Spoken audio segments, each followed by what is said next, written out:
Ribuan pelayat berdesak-desakan mengarak peti jenazah pemimpin tertinggi Iran, Ali Khamenei, yang diselimuti bendera Iran. Prosesi pemakaman ini dimulai Rabu pagi di area jembatan Kufa sebelum melewati kota. Upacara pemakaman di Najaf berakhir setelah peti jenazah Khamenei tiba di komplek makam suci Imam Ali bin Abi Thalib.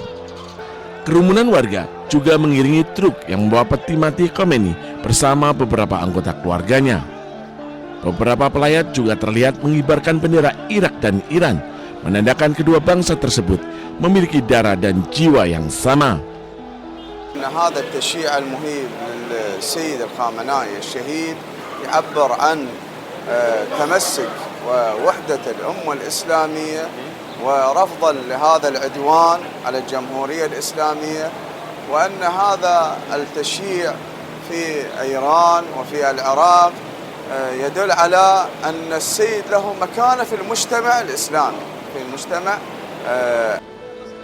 Setelah upacara di Najaf, jenazah Khamenei dijadwalkan akan dipindah ke kota Karbala.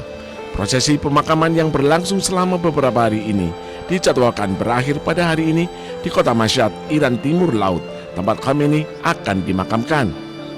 Pemimpin tertinggi Ali Khamenei tewas dalam operasi militer gabungan Amerika Serikat dan Israel melawan Iran pada 28 Februari. Putranya Mujtaba Khamenei kemudian diangkat sebagai penggantinya.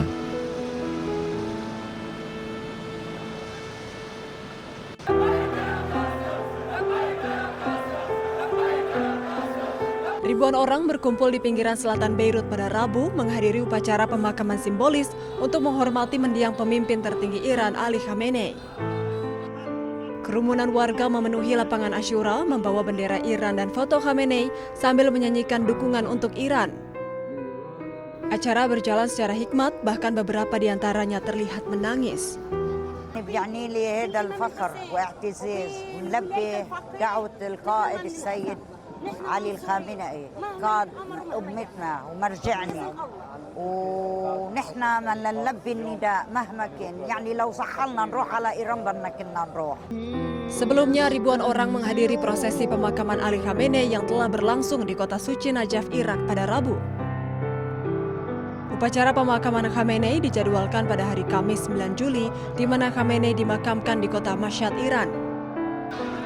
Ali Khamenei tewas akibat serangan AS Israel di Iran pada 28 Februari silam.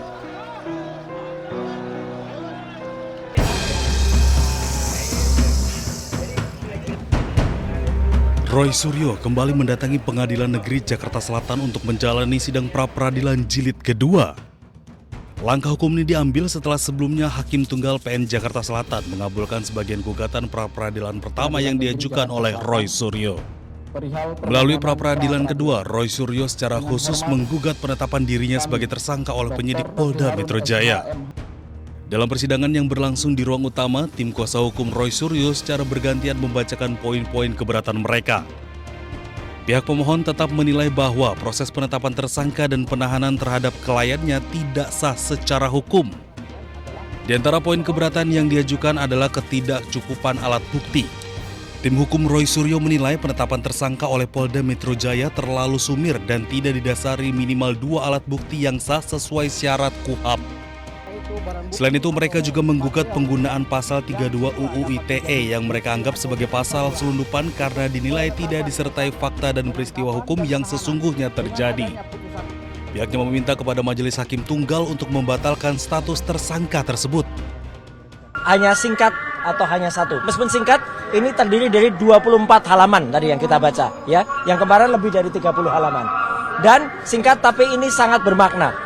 Karena ini kalau kata Mas Gafur tadi, ini disetujui atau ini dikabulkan, maka itu akan berpengaruh kepada didakwakannya pasal 32 ayat 1 kepada saya.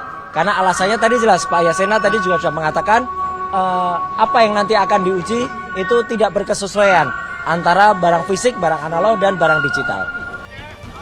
Hakim Tunggal yang memimpin persidangan nantinya akan mempertimbangkan seluruh fakta hukum yang terungkap sebelum jatuhkan putusan akhir pada Senin tanggal 20 Juli mendatang.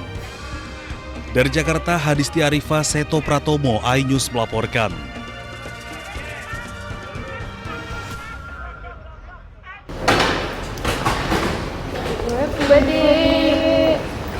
Bu, komentarnya sedikit, Bu. Komentarnya, Bu. Usai terjaring operasi tangkap tangan, Bupati Sukoharjo Etik Suryani diperiksa KPK di Mapolres Surakarta. Etik pun langsung dibawa ke Jakarta untuk diperiksa lebih lanjut. Bu, jalan ke Po gimana, Bu? Jalan ke Po. Gelap semua ini, Bu, jalannya. Selain Etik, KPK juga menangkap 4 orang lainnya. Sebelumnya, Etik dijemput oleh petugas KPK di rumah dinasnya di Solo, Jawa Tengah pada Kamis malam.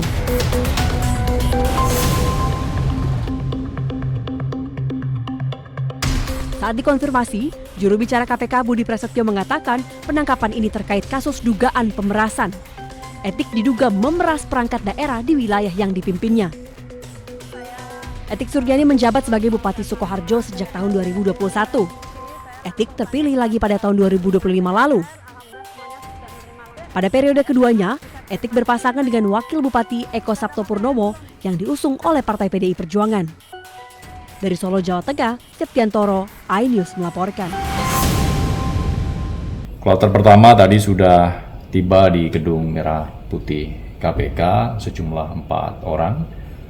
Salah satunya adalah Bupati Sukoharjo dan 3 orang lainnya merupakan ASN di wilayah Kabupaten Sukoharjo.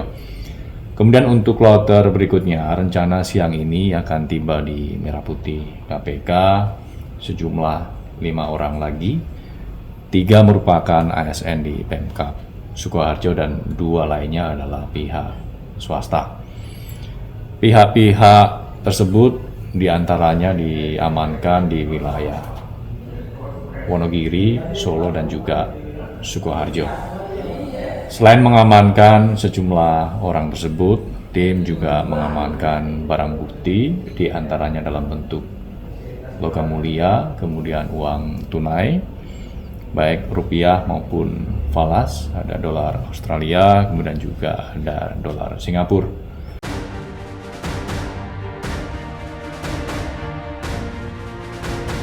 Penggeledahan demi penggeledahan dilakukan oleh Kortas Tipikor Polri di 13 lokasi yang tersebar di Jakarta, Tangerang Selatan, Banten, serta Bogor, Jawa Barat. Fantastisnya barang bukti yang ditemukan mengejutkan banyak pihak. Terlebih janggalnya uang ratusan miliar rupiah dan emas 74 kg disimpan dalam rumah dan bukan di rekening bank ataupun safe deposit box. Pakar hukum tindak pidana pencucian uang Yenti Ganarsih menyoroti bisnis penukaran uang asing atau money changer yang biasanya digunakan dalam kejahatan pencucian uang. Salah satu yang patut dicurigai atau yang sering digunakan oleh pelaku-pelaku money laundering itu adalah memang melalui money changer, ya, menukarkan ke money changer, atau bahkan mereka yang telah melakukan kejahatan korupsi atau kejahatan ekonomi itu malah mereka bikin sendiri money changernya supaya uang hasil korupsi itu bisa disamarkan seolah-olah mereka adalah memang punya bisnis money changer dan uangnya itu lebih masuk, dan kemudian tidak mereka akali sedemikian rupa sehingga tidak harus lapor kepada PPATK dan tidak teridentifikasi. Nah, sekarang kita lihat. Yenti meminta penyidik mendalami siapa pemilik 13 lokasi yang digeledah, kemudian dikaitkan dengan profil, dari mana, serta bagaimana temuan emas dan uang didapatkan. Dari Jakarta, tim liputan iNews melaporkan.